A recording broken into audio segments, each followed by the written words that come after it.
Hey guys, hope you're doing well, and thanks for your response on the other videos.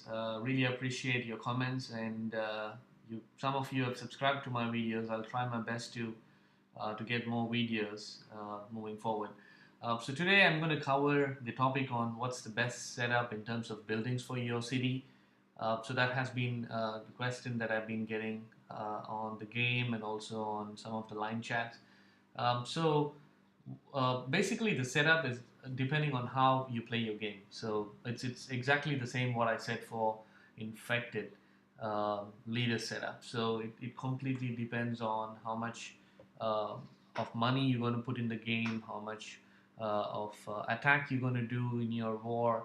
That's the combination that would decide what type of buildings do you have in your city. Let's say look at recruiting station, right? So how many recruiting station do you need to have?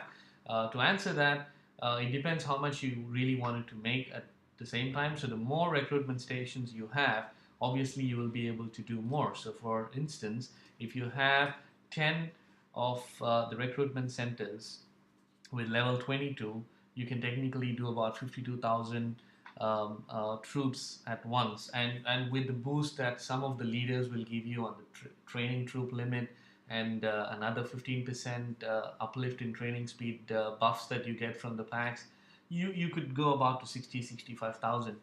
So the only caveat there is if you are building a 65,000 troops at once, you might need a lot of bigger speed ups. So you need to have like 7 day speed ups and 3 day speed ups to burn. Some people they don't buy a lot of these packs, so I would propose that then your training limit can be a bit lower so that you can have other buildings where kind of offers you a lesser time. So what does that mean? So if you don't have a lot of money, you want to keep your speed ups lower, you need a lot of housing. So each housing would actually give you a training speed reduction time. So a level 22 house would give you a 27% reduction in the time that you can train a troop. So this means you spend less speed ups. Some people doesn't really bother about it, so they have all recruitment centers. For the aim for them is to make as many as possible at one time, so that it helps in power events. So for instance, just imagine that you can actually make a 60,000 elites or 60,000 T4s at once will give you tons of power to get the event max quickly, or even if you're going for the first place. So the housing would actually help you to reduce the training speed. And some people will have a balance because they get best of both worlds. I don't have a lot of training recruiting troops. So for me, my training limit is probably about 10,000 if I'm right. So let me show you what I have.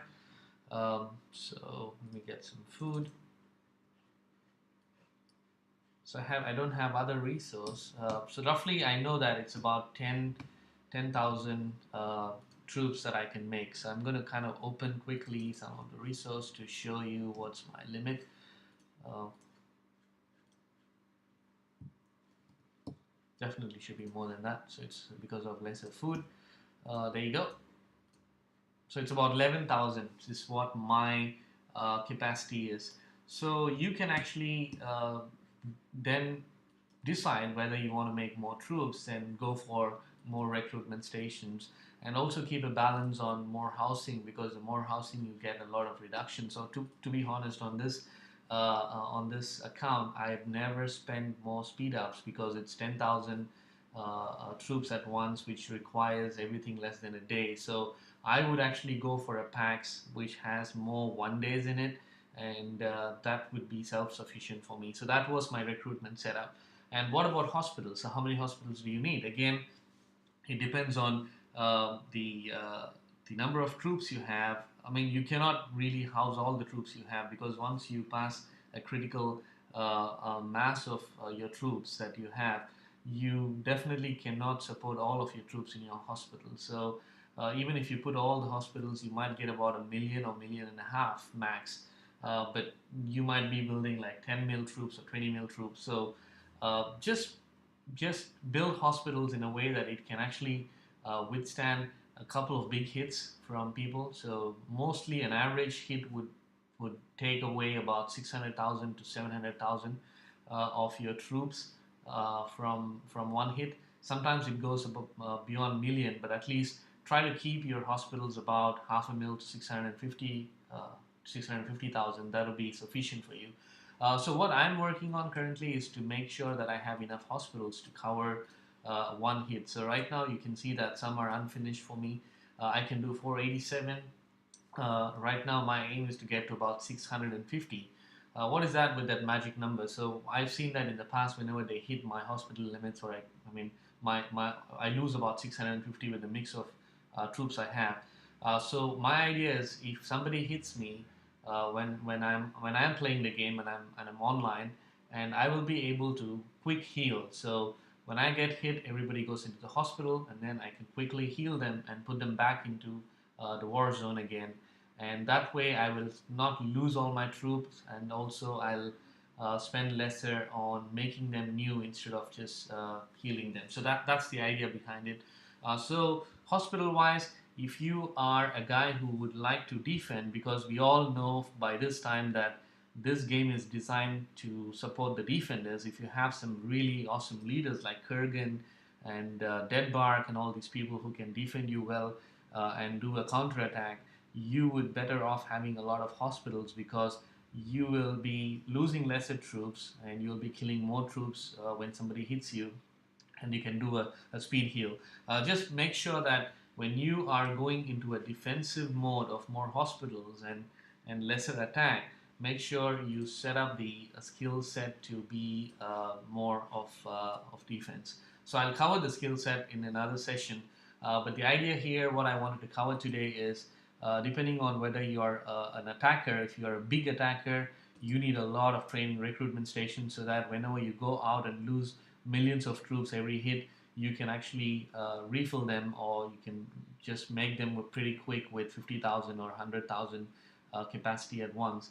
But if you're more of a defensive guy, so you want to get hit and then speed heal, go for more hospitals. So get at least 10 to 10 hospitals. So 10 hospitals would give you about 22 would give you about 550. So that's pretty good enough for now. Um, my magic number, I don't know. There's no rationale behind this for this. Just purely my gut feel says that I would not lose about 600, anything more than 650, and I want to keep that. And you would have that magic number depending on your experience in the past when you got hit. Just keep that magic number and build your hospitals and recruitment centers. Complement them with a lot of housing to balance, and so that you spend lesser on your speed ups. So that's pretty much what I wanted to cover. And yeah, and about the embassy, I'm kind of okay to have embassies, because if you're in an alliance and you're a bigger player, and also if you like to bubble during your weekend wars, you can actually help some of your friends to save their troops in your city if you are going to bubble. So you can help some of the people to save. They don't have gold to bubble, so you can help them out. A level 22 offers about 1.2 mil worth of troops can be saved for your friends. So just have an embassy. Doesn't harm you. Try to get it to level 22, but put that to use. Speak to your general, speak to your leaders, and see what the plan is for the weekend wars when you get there, and you can actually support if you're actually bubbling, and then if you want to help some smaller players store their excess troops. So that's pretty much what I wanted to cover today. If you have any questions, please feel free to put that in the comment. I'll try to answer them. Have a good day.